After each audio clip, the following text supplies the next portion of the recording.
Assalamualaikum sahabat-sahabat yang dirahmati Allah. Kisah ini dimulai dari kota-kota di Israel yang tiba-tiba diserang makhluk raksasa berbentuk laba-laba. Tubuh mereka setinggi gedung pencakar langit, menghancurkan bangunan dan memburu manusia.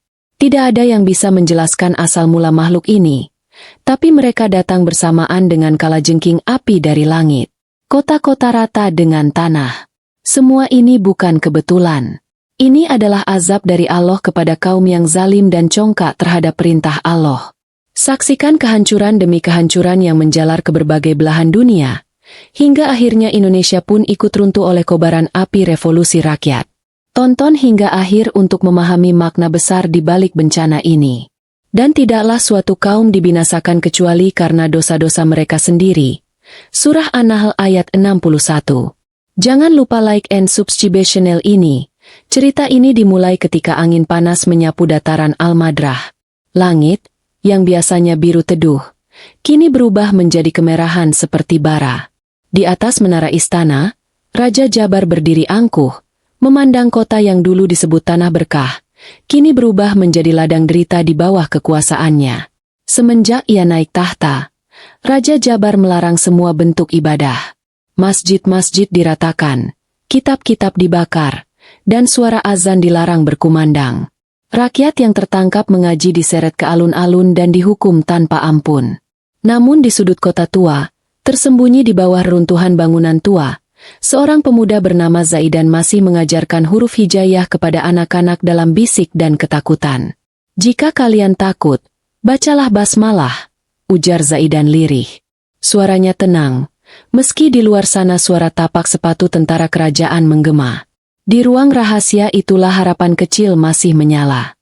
Tapi tanda-tanda kehancuran mulai muncul. Awan menebal, meski tak ada hujan. Suara petir menggelegar memecah langit, diiringi gemuruh dari dalam bumi. Seekor burung besar jatuh terbakar dari langit. Tubuhnya hangus tanpa sisa sebelum menyentuh tanah. Orang-orang mulai resah, tapi Raja Jabar hanya tertawa. Ini semua omong kosong, katanya kepada Panglima Istana. Kalau langit ingin bicara, biar aku sendiri yang menantangnya. Tak lama kemudian, tanah di sekitar istana berguncang. Retakan mulai menyebar dari kaki bukit hingga pasar utama. Rakyat berlarian, sebagian mengira itu gempa biasa. Tapi Zaidan tahu ini bukan bencana biasa. Ini adalah pertanda. Azab itu telah datang, bisik Rahban. Seorang lelaki tua yang tiba-tiba muncul di tempat pengajian bawah tanah. Rambutnya memutih. Pakaiannya penuh debu perjalanan. Zaidan menatapnya penuh tanya. Tapi Rahban hanya menjawab dengan satu kalimat. Waktu kita tak banyak. Penjaga langit telah turun. Di kejauhan, suara raungan yang bukan berasal dari makhluk biasa menggema. Malam itu, Al-Madrah mulai terbakar bukan oleh tangan manusia, tapi oleh murka yang tak terlihat. Pagi itu, langit tidak menampakkan mentari. Awan hitam tebal menggantung seperti tirai maut yang siap dijatuhkan. Udara terasa berat, dan aroma besi memenuhi hidung, seperti bau darah yang belum tumpah. Di pusat kota Al-Madrah, para prajurit kerajaan mencoba meredam kepanikan. Suara dari pengeras istana terus mengulang. Tidak ada bahaya, ini hanya fenomena alam. Tetaplah di rumah. Namun rakyat tahu, ini bukan gejala biasa. Burung-burung tak terlihat. Hewan ternak melolong seperti tahu ajal mendekat. Tiba-tiba, suara seperti siulan panjang datang dari langit. Satu titik merah menyala di atas menara istana, lalu disusul oleh ratusan lainnya. Benda-benda kecil berapi itu menukik turun seperti hujan. Tapi ini bukan hujan biasa. Mereka adalah makhluk. Tubuh mereka berkilap merah membara, ekor melengkung seperti paku panas, dan sengat tajam menyala seperti bara. Kalajengking api. Jumlahnya ratusan, mungkin ribuan. Satu prajurit berteriak saat tubuhnya dililit oleh sengat kalajengking. Tubuhnya langsung melepuh dan meledak dalam sekejap. Rakyat menjerit, berhamburan, mencari perlindungan. Api menyebar dari setiap sengatan, membakar tanah, dinding, hingga tubuh manusia dalam satu sentuhan. Raja Jabar menatap dari balkon istana, wajahnya pucat untuk pertama kalinya. Ini tidak mungkin, ucapnya. Tapi sebelum ia sempat menarik napas berikutnya, satu kalajengking hinggap di pundaknya. Tubuhnya menggigil, lalu kulitnya meleleh seperti lilin. Di tempat lain, Zaidan dan Rahban menyelamatkan anak-anak menuju gua tua di kaki bukit. Suara takbir lirih terdengar dari mulut-mulut mungil yang ketakutan. La ilaha illallah, bisik salah satu bocah yang baru bisa membaca. Rahban menggenggam tangan Zaidan. Kalajengking itu bukan dari dunia ini. Mereka adalah utusan murka, tak bisa dihentikan dengan senjata, hanya bisa dilindungi oleh amal dan iman. Di belakang mereka, kota Al-Madrah berubah menjadi lautan api. Dan di langit, kalajengking-kalajengking itu terus menari, berputar-putar dalam lingkaran mengerikan seolah sedang menertawakan keangkuhan manusia. Di bawah reruntuhan Bukit Tandus, tersembunyi sebuah lorong sempit menuju gua tua yang dikenal dalam cerita rakyat sebagai tempat pertapaan para wali terdahulu. Hanya sedikit yang tahu keberadaannya. Namun malam itu, gua itu menjadi satu-satunya tempat berlindung dari makhluk-makhluk neraka yang beterbangan di langit. Zaidan memeluk seorang bocah yang terus menggigil. Suara sengatan dari luar terdengar jelas. Tubuh-tubuh hangus tergeletak di jalanan, dan api menyala seperti tak pernah padam. Sementara itu, Rahban berjalan lebih dalam ke gua, seolah ia tahu jalan yang tersembunyi dalam kegelapan. Tempat ini bukan sekadar gua, bisik Rahban pelan.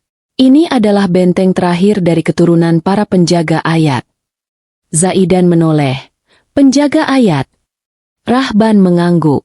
Di masa lalu, ketika kaum durhaka menolak wahyu, para wali menyembunyikan beberapa ayat dalam batu dan tanah, bukan untuk disembunyikan selamanya, tapi untuk dijaga, hingga saat dunia hampir tenggelam dalam kehancuran.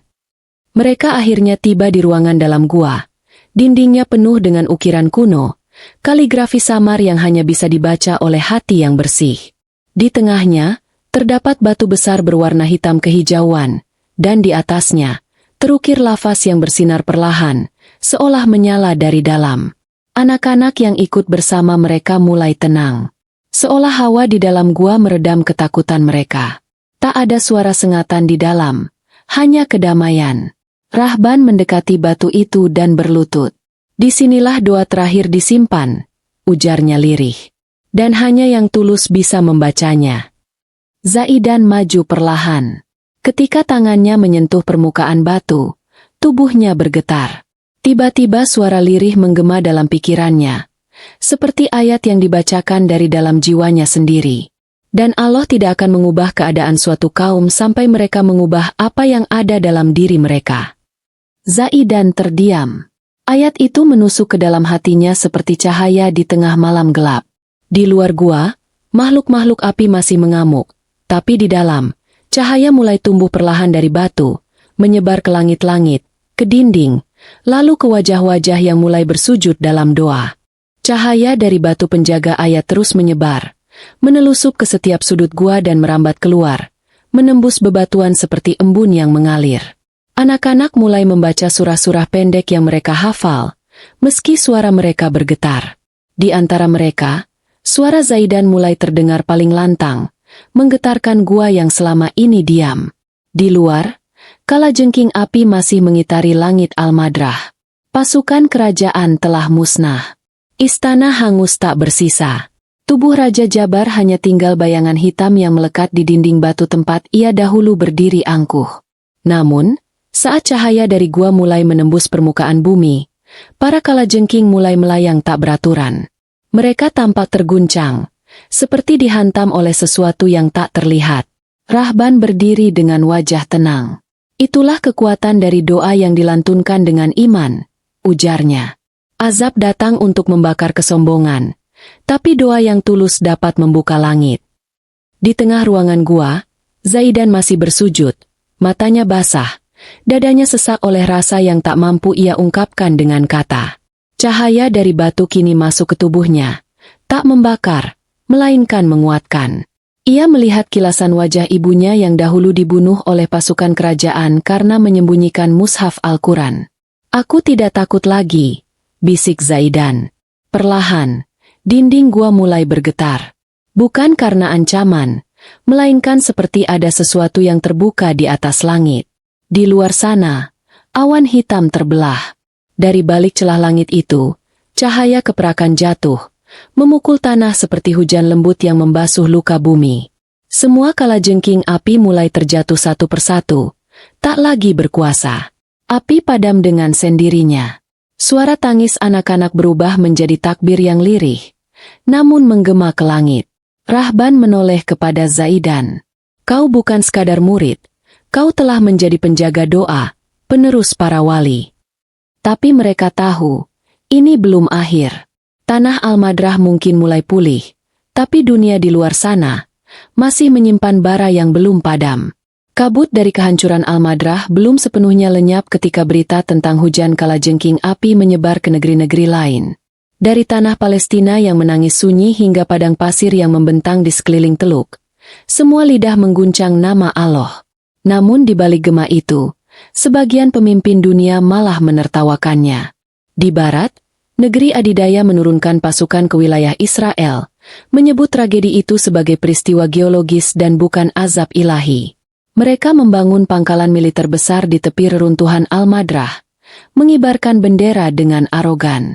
Mereka tak tahu, tanah itu kini telah berubah. Bukan lagi sekadar tanah, tapi medan ujian bagi jiwa-jiwa yang tamak.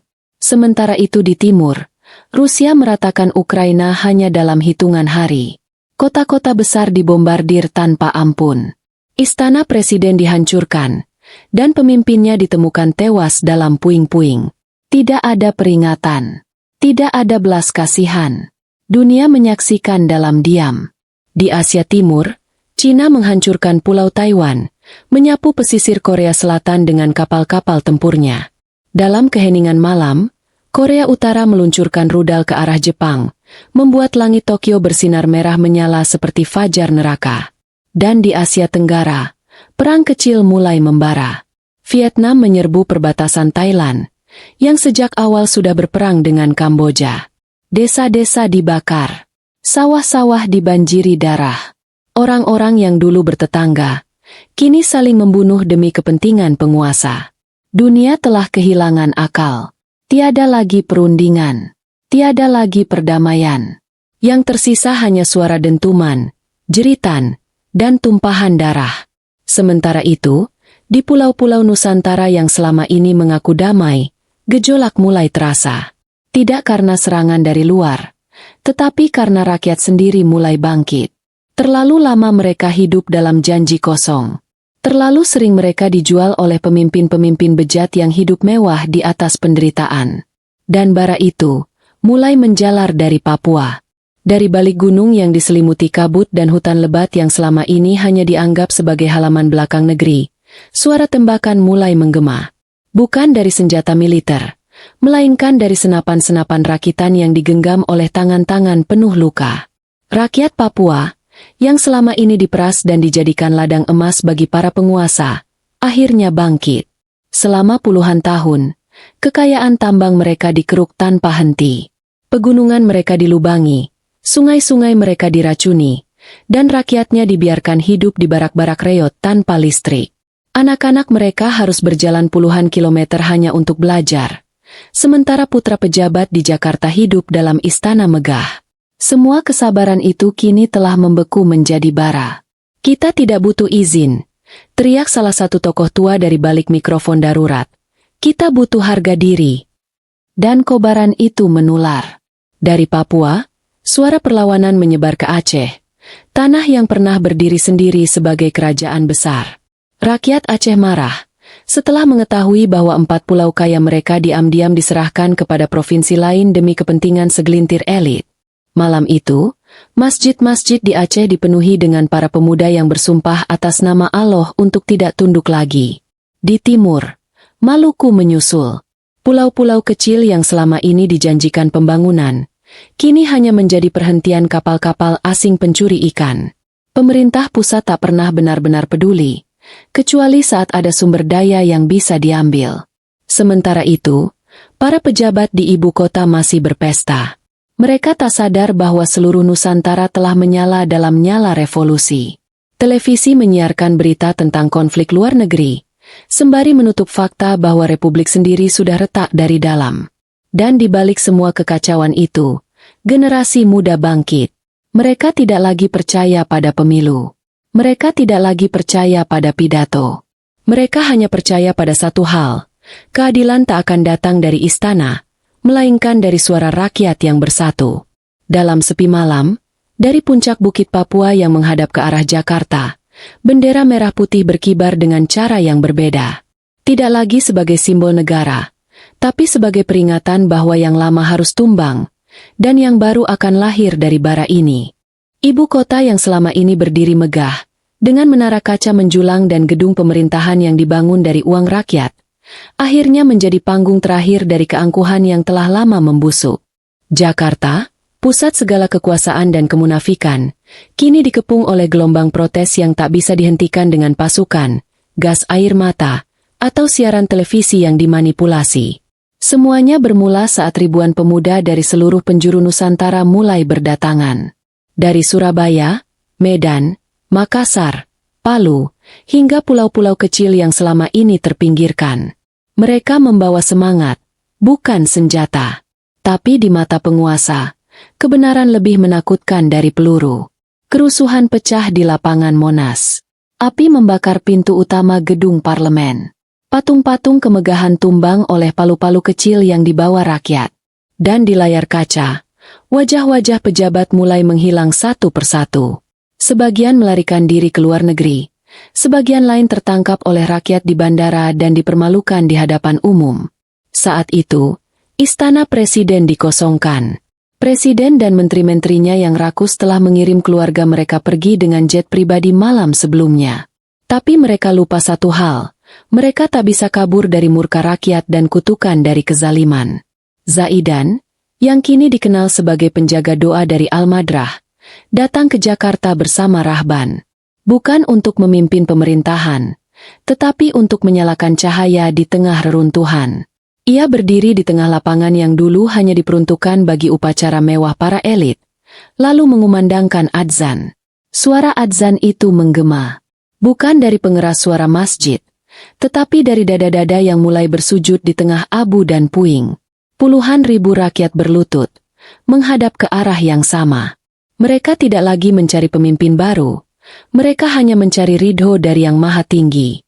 Dan pada hari itu, pemerintahan Indonesia yang lama resmi tumbang. Bukan oleh peluru, bukan oleh negara lain, tetapi oleh kobaran revolusi hati rakyat yang muak ditindas. Pemerintahan baru belum terbentuk. Tapi rakyat telah bersumpah satu hal. Mereka tidak akan membiarkan tanah ini dikuasai oleh para pengkhianat lagi. Matahari pagi menembus langit Jakarta yang masih dipenuhi asap.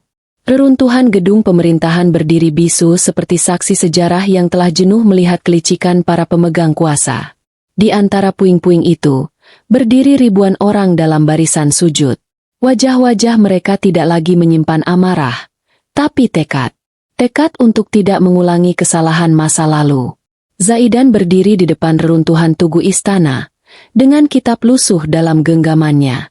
Ia bukan pemimpin yang dipilih melalui pemilu, bukan pula tokoh partai atau panglima perang. Ia hanyalah anak yatim yang kehilangan segalanya karena kerakusan negara. Namun hari itu, suara takbirnya disambut oleh gema dari seluruh arah, seolah bumi ikut bersyahadat. Rahban berdiri di sampingnya, membawa sekarung batu yang diambil dari gua penjaga ayat di Al-Madrah. Batu-batu itu adalah saksi dari doa-doa yang membelah langit dan mengalahkan kalajengking api. Kita akan menulis ulang sejarah bangsa ini, ucap Rahban, bukan dengan tinta kekuasaan, tapi dengan darah dan air mata rakyat yang selama ini dibungkam. Di pelosok negeri, api revolusi mulai mereda, berubah menjadi bara hangat yang menyatukan. Rakyat Maluku mulai membangun jembatan dengan rakyat Sulawesi. Aceh mengirim bantuan logistik ke Papua. Pulau-pulau kecil yang dulu dilupakan mulai saling menyapa. Nusantara bukan lagi sekadar wilayah yang dipersatukan oleh peta, tapi oleh luka dan janji yang sama. Dan di malam hari, ketika bintang-bintang bersinar terang untuk pertama kalinya setelah sekian waktu gelap, Zaidan berdiri di depan seluruh rakyat dan mengucapkan kata yang belum pernah terdengar selama berpuluh-puluh tahun. Kita adalah bangsa yang dilahirkan dari penderitaan. Kita telah dibakar, diperas, dihancurkan, tapi tidak pernah hancur.